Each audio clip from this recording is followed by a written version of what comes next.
Chris Mackowski for the American Battlefield Trust. We are here at Perryville, Kentucky, and we are exploring the battlefield here with some of our great friends here with Perryville. Behind the camera, we have Colonel Garry Adelman. We are in Kentucky, so we can officially use our titles. I'm Colonel Chris Mackowski. Thanks for being with us here. And I want to bring in Joan House here for a second. She is with the Friends of Perryville. She is the Chief Preservation Office, and what a remarkable job you've done preserving this ground. As I stand here, we've been talking a lot in our previous video about the ridges and falling back, and we can see lots of ridges, but they all have like knobs and knolls on them. This is a super tumultuous piece of ground that we're on. Yes, it is. Absolutely. Explain to me a little bit about, like, you know, as you're just trying to navigate the battlefield and keep oriented, like, this ground really works against you doing that. It absolutely does. You can get down into the sinkhole valley here. You have no idea what's on top of this ridge. Unfortunately for Jones's guys, Loomis Battery was on top of this ridge, so they have no idea what's down here when they're starting up, and there's corn everywhere. So this is a massive cornfield. There's a giant sinkhole down there that you cannot see from this position. As you look down through there, you don't see it. And the guys that are in that sinkhole, they can't see it as they come up through here. And that repeats itself every time at Perryville. I feel for those soldiers because they get up to the top of one hill and there's another hill and another valley, and like a lot of these brigades could go around these hills and you would never see them. Like Adam's guys, they go all the way around that, and it's a masking bluff back there, so they don't even know there's a full brigade behind that hill. So the topography here is really what kind of makes Perryville the bloodbath it really turned into, because you just couldn't gauge where you were. And a lot of these commanders were really confused. The topography played a lot of trouble over here with Woods and Adams guys. They started changing fronts, and then they ended up shooting at each other, getting into fist fights because they're shooting each other. But the topography had them so screwed up, they didn't know where they were going. So as you see, it is one hill after another. And we're on Loomis Heights. Yes. And I notice as I stand here, if I'm one of the Confederates and I'm sweeping up here against the Federals that are here, you know, open fields that they're having to cross where they're subjected to fire, but then there are maybe places they get in under the guns where they maybe get to escape some of that fire, but then there are great platforms like this one where there's crossfire that can fire into those hollows and sinkholes that you talked about. Yeah. So as the Federals are falling back, how much of a challenge is it for them to find the ideal spot to hang on? I don't really think you can. I think it was probably just dogged determination that they got at the final line. It was a pretty good fortified position where they could actually shoot down on the advancing Confederates. It was about the strongest line that they could come up with. So I think they just eventually kept moving back until they found that spot where they could get that foothold. And, you know, by that time, the Confederates, too, have climbed every hill in the place, and especially at the Mule Shoe, they're climbing up this steep hill. So I've been up that hill a couple times. That's about all I can do to get up it, and I can't imagine, you know, after coming down off of Parsons, then up Starkweathers, and then this, and then these guys over here. This is really deceptive. If you guys were to walk down at the bottom of this hill and come up, you're going to be worn out. And so that just happened continuously at Perryville, continuously. So I think really the Union found that position. It was a good defensible position. They finally found one, and they got there first and held it. It was quite a fight. I mean, it wasn't an easy fight, but it gave them enough of a foothold there defensively where they could put up that stand. And besides it's getting dark, there's rumors of other corps in the area, and there's a lot of miscommunication that's going on too. So now I'll also mention, because we're on a nice piece of high ground, that means we're in the wind. I'm sure some of you are already saying, like, oh, it's so windy, why don't you wear your little gerbils over your microphones? We've got them. We're doing the best we can. We're glad that you're with us. Just bear with us, because we're out in the wind too, so listen up. Now, you've mentioned a couple times, I've heard you reference a cornfield. You've talked about a mule shoe. I'm a Spotsylvania guy. I know what a mule shoe is, right? What a mule shoe is? I've heard us talk about Bull Run. I've heard us talk about a slaughter pen. So some familiar names in a battlefield that might not necessarily be familiar to Easterners. Where do these names come from? They come from your farm. Yeah. You know, they come off the farm. All of these guys are essentially farm boys. And unless you're living in Philadelphia or New York or Chicago, you're familiar with what the slaughter pen is on your farm. You know what a mule shoe looks like. I mean, you understand these concepts because they come off of your farm. So when you have a rural army, which essentially what the armies of the West were, and a great deal to the East too, it's a very familiar term to them. So they're just using the vernacular they understood from their home places, from their farms. You know, they knew what a slaughter pen was. They knew what happened in a slaughter pen. So when you get that kind of compacted killing in an area, what comes to their mind? It's a slaughter pen. So it's a very familiar term to them. So yeah, it's not that the battlefields are vastly different, clearly, but the men were pretty much the same. They were very rural and they understood that rural terminologies and they used it, as you can see. Yeah, I love that reminder though. Like these are the familiar things that they know. They knew it. And it gives us a sense of their common humanity. That's right. East and west, north and south. They weren't that much different, not really. Yeah. Not when they really got down to it. So they understood when you say it was in the slaughter pen, they knew what they were talking about. They knew what that was. And I think there's a Bull Run Creek at every battlefield. It's just a thing. There has to be a Bull Run Creek or it's just not a battlefield, right? So, but again, common terminology, common familiar terminology. Stinking Creek, there's always a Stinking Creek. It's a Sulphur Creek somewhere. So it's just, again, it's the terminology they knew. Yeah, I'm looking for a sunken road or something like this. We have a dug road. We have a dug road. So yeah, I mean, it's just common terminology. Let me ask you, because we're talking here about the common soldier perspective. Let's zoom out for a second, because I want to get your impression of Don Carlos Buell and Braxton Bragg, the guys at the top of those pyramids. Very different people. Very different. Tell us first about Bragg as he's coming here. Well, Bragg, you know, first of all, Bragg's really involved in politics. Very involved in politics, and then he's got a problem in that he's not the clear commander of the forces in Kentucky, right? Because you've got Kirby Smith, and there's a lot of miscommunication about who exactly is doing what. And Bragg gets totally involved in the political situation, and he's not really paying attention to where his army is and what's going on. Now, Buell's big deal was you got to get out of Louisville and you got to find these guys and you got to do something with them. So he was being very, very pushed. He's new, fairly new. He's already in trouble. Somebody's going to replace him. He's got a Southern wife. That can't be good. He's got the Emancipation Proclamation breathing down his neck too, right? Yeah, I mean, everything is breathing down his neck. And then they find themselves, you know, in this horrendous battle in the middle of Kentucky that wasn't supposed to happen here. It's not supposed to happen here. They've got armies that are depleted of water, worn out, tired, and then all of a sudden there's this major engagement that neither one of them wants.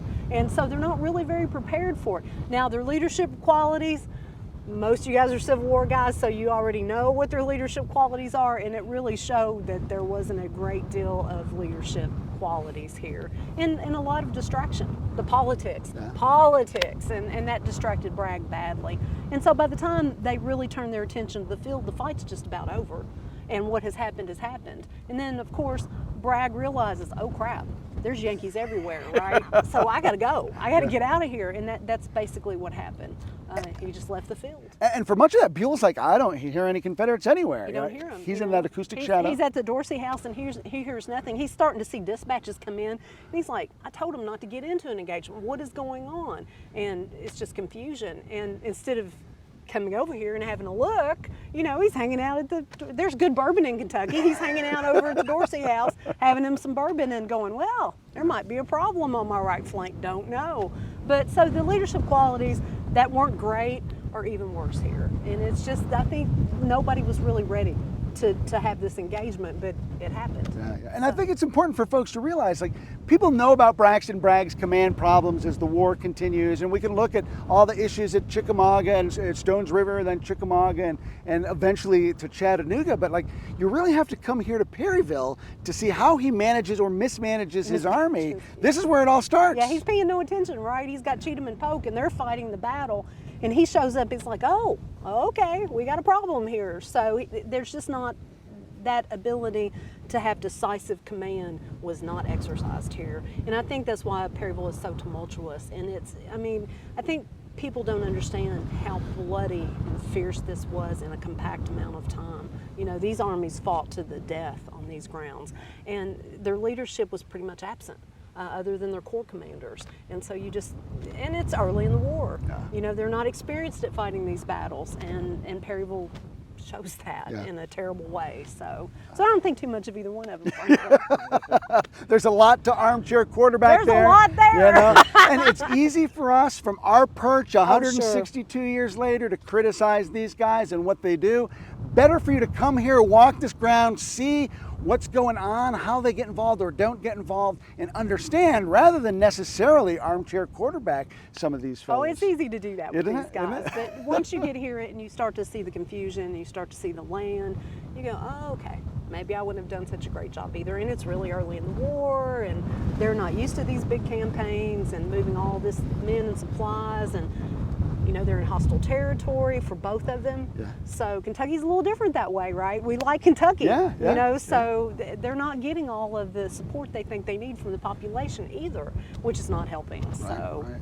So let me bring your colleague, Chad Greene, on, because you talk about as you stand here and you look at this ground, and Chad, as we were talking off camera, really talked about kind of the view sheds that we're able to see. So I'm going to gingerly take this microphone off of your shirt. Let's see if I can do that. You have to turn over the sword, sir. You have So to give me the he has got sword. one of the coolest toys we've seen We'll so talk far. about that in a minute.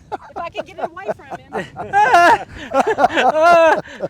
him. But Chad, you made a great point earlier about this landscape that we see didn't just happen.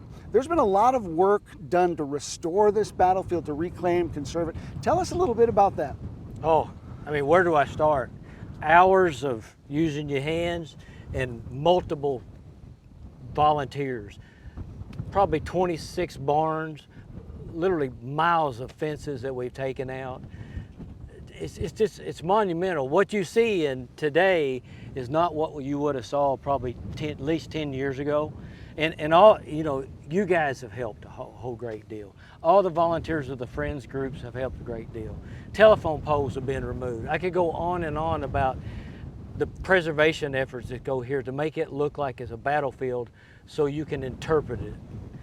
You know, defining your space, putting fences up back where they were, trying to get corn crops back where they were so that you can actually see it. Because it's hard to read a book sometimes, but you can come out and look at it and see that. So the Trust has preserved more than 1,202 acres here. But as you made, a point you made to me earlier is like, so once you preserve it, that's just the beginning. You've got all this maintenance that has to... Yeah, that is literally just the beginning. I mean, it doesn't, keeping everybody happy is a struggle, because you have to keep your view sheds open. You know, and if you let grasses grow too tall, people get all upset over that, or a tree falls down, or why are we not doing this, or why are we not doing this? It just doesn't happen. It takes a great deal of effort on everyone's part in order to make a battlefield so you can come out and walk on it. The trails don't get mowed by themselves. It takes literally the park staff here hours in order to do that. It's really hard to explain. It's one of those things you just knuckle down and you do it, because what that does is it allows every young person to be able to come out here and see it. We're old guys. We read books, we do this, and the young people want to come out and see this, and we make that possible for them.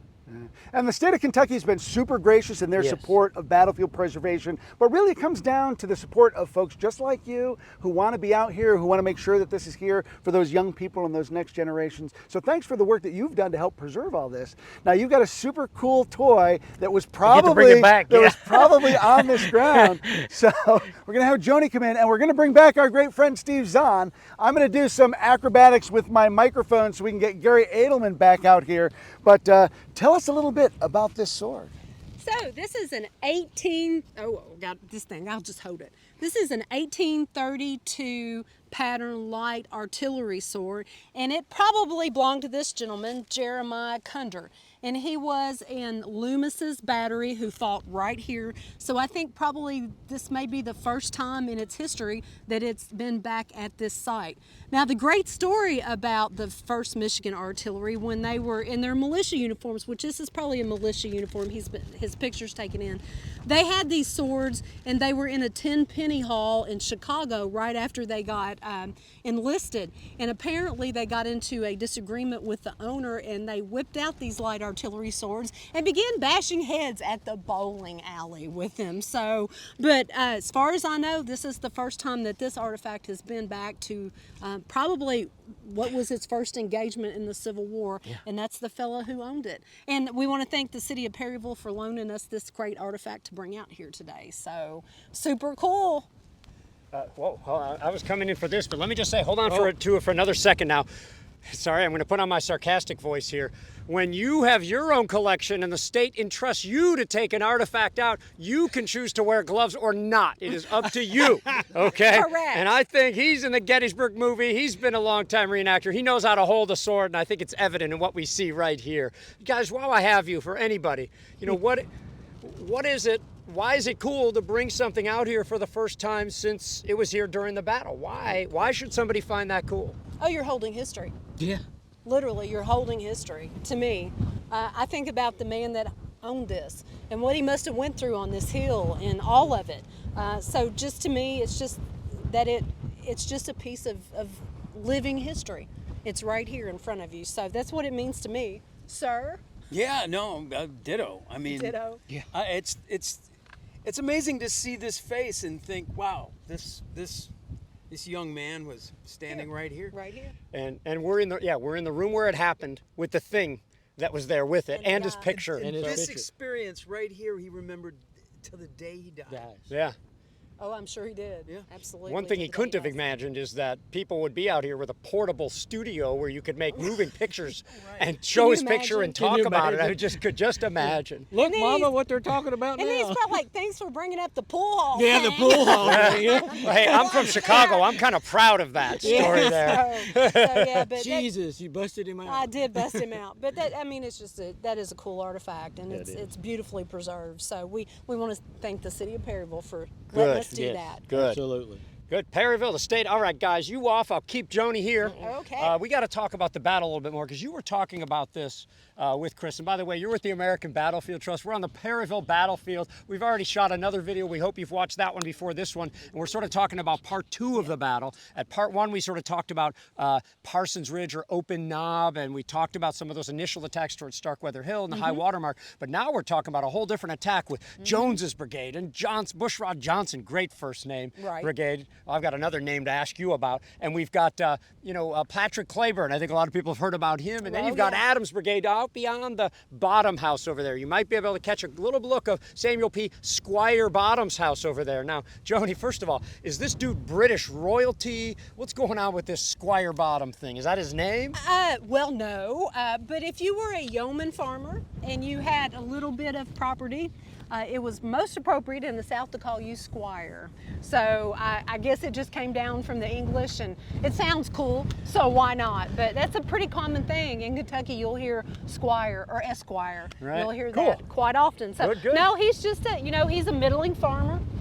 He's got a pretty good estate here, and he's badly located in October of 1862. Yeah, so you told me that he's got a lot of land. He's the big landowner He's the around big here. landowner. He borrowed money to be able to, plant more corn. He did. And he'd harvested some of it, but not all of it before the battle happened. Right. Now, here's a quiz for you. Sure. I remember a really nerdy name associated with the corn cutter. The What was corn that cutter. dude's name? Nimrod Molnix. What a Nimrod Mullenix. Anybody named Nimrod Mullenix out there, and you can prove it, well, you got a prize coming. Yeah, I don't know what it and the is. very cool thing, later on he had his picture made with Jesse James. Now think about that. What? So, There we go, and there's a who connection. knows, right? But yeah, Nimrod was out here cutting the corn and cutting hay when the Federal Army showed up, and then he just leaves. They all just leave. Nobody knows where they went, I but would they all too. left, Wow. right? Which they did. Okay, so characterize this fight. I just talked about 4 Confederate brigades, some experienced ones Yes. here. Oh, The yeah. Union Army, they've got some strong artillery They here, but they're do. not going to be able to hold this height. do not. And they may or may not have some reinforcements on the way. So sum this up if you're able. So, the Confederate Army is filing in. It's really kind of hard to see, but if you see a silo, there is a road, there's a wartime road. So you have lots of Confederate troops that are just moving down that road. They file into this valley, and they literally catch the Union forces here by surprise. The 42nd Indiana has stacked their arms. They're down here in the bottom, and they're stacking their arms. And the great story, one of the young 42nd Indiana troopers, he is down there, and his buddies are razzing him, right? It's like they're going to capture you, they're going to eat all your food. So he cooks all the salt pork he has and eats it like 20 minutes before they're attacked by Bushrod Johnson's Are we guys. talking about a pound or two? We're or something talking like that? about a good hunk of salt pork. And so he is vomiting and sick and just through the whole battle. And Bushrod Johnson's guys just literally slam into him in this bottom. And the 42nd Indiana climbs up a sheer cliff to get away from him. So they hit him very hard and very fast. And then you got Jones's brigade coming through the sinkhole valley. They don't know what's up here, and they pop up literally right in front of these cannons. And then it's just That's not good. That's not good. And that sinkhole's still there. That sinkhole like is you still can walk there. right by you it. can It's walk on that path into it. there. Yeah, it sure is. Wow. So Okay. so it's just a ferocious attack, and Right. they slam into this line up here. And then of course on this particular hill, the Washington artillery is about where that white barn is, and they are firing over. And so Farmer Bottom's barn catches on fire. 15th Kentucky is right over there on that fence line, and guys have crawled in that barn, and they're trying to get out of the fire, and you have men burning to death on that. And so, the whole place catches on fire. There's sheep that have caught on fire that are running into the. Oh my God. I mean, it's bedlam over here. And so now you have this massive Confederate attack that comes up through here. Claiborne's guys come up, and they push all the way back to Squire Keith is the colonel of the 22nd Indiana, over to this particular area where we call the slaughter pen. And you've got the great story about Polk. You'll have to tell that. Well, here's what I know. Maybe you can tell me. Sure. So as the Confederates, again, they're generally coming. I'm going to use general pointing from east to west, sort of like going up that way toward the Dixville Crossroads. And as they get toward the slaughter pen here comes General Polk.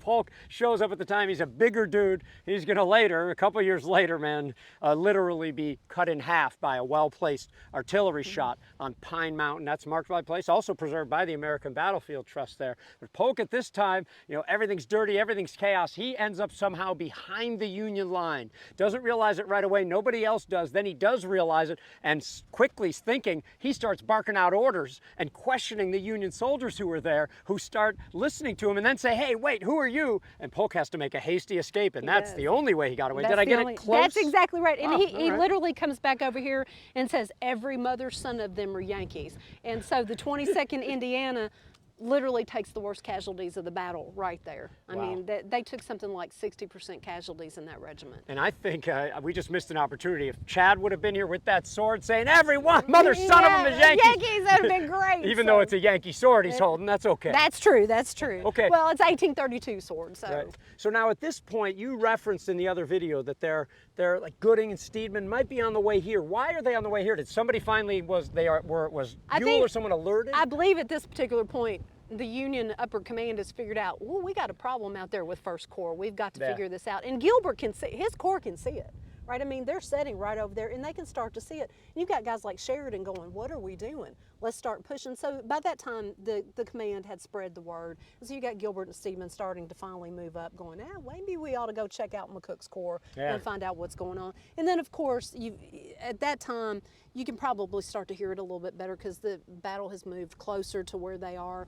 And they got a little too late. They got there a little too late to really make a giant difference other than just stop it. Right. They stopped the advance. Right. Okay. So here the Confederates have been fighting all day. They captured all these ridges, all to no avail. Not only did they not quite really break and destroy the Union Army, but the Union still has a Confederate Army-sized reserve that hasn't even fought yet. Two. So yes, you're right. So I mean, people who might blame Bragg, for a whole lot of things, leaving here was probably a good move.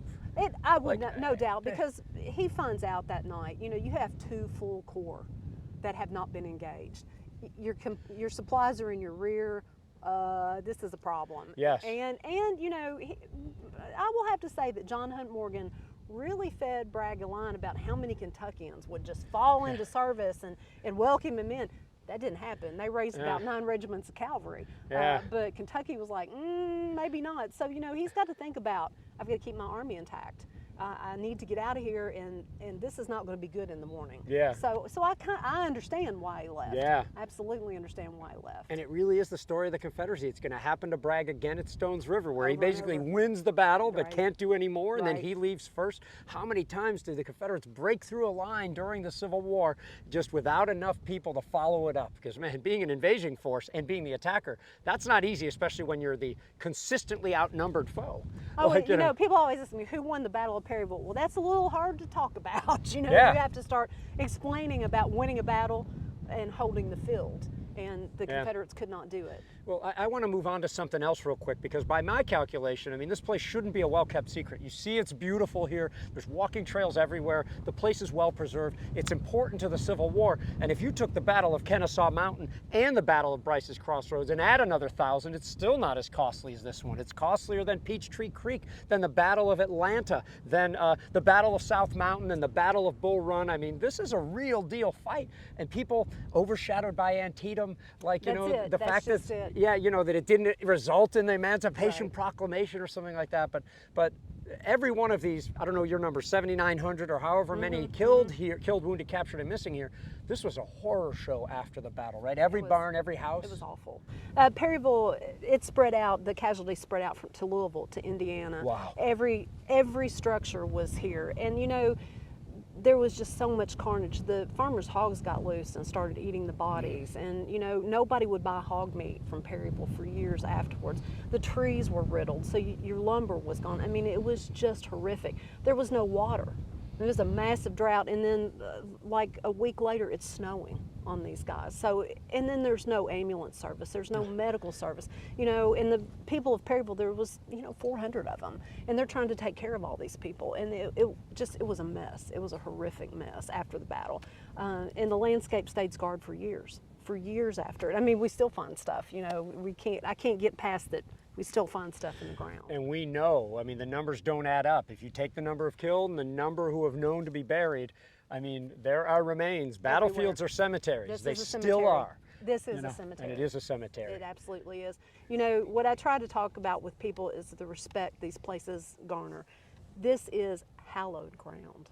It is the ground that America fought out its greatest and bloodiest conflict. We paid for our country here, right here, and you guys have helped us preserve that, and you guys have helped us preserve that, so thank you so much. This wouldn't be here without you guys. Good. It just would not. I don't know if I want to go on. I think that's a great place to end it. Joan Lee House, thanks so much for joining us. Thanks to our guest stars, Steve and Chad over there, Chris Mackowski, both in front of and behind the camera, and to y'all. That's the Friends of Perryville. That's the state. That is the American Battlefield Trust, for everybody that makes a place like this possible, especially for those of us who came here 20 years ago and saw a much different scene, and one that was just didn't look like the soldiers would have seen it. So thanks for all you do, for everybody for joining us, and for all your support of battlefield education and preservation.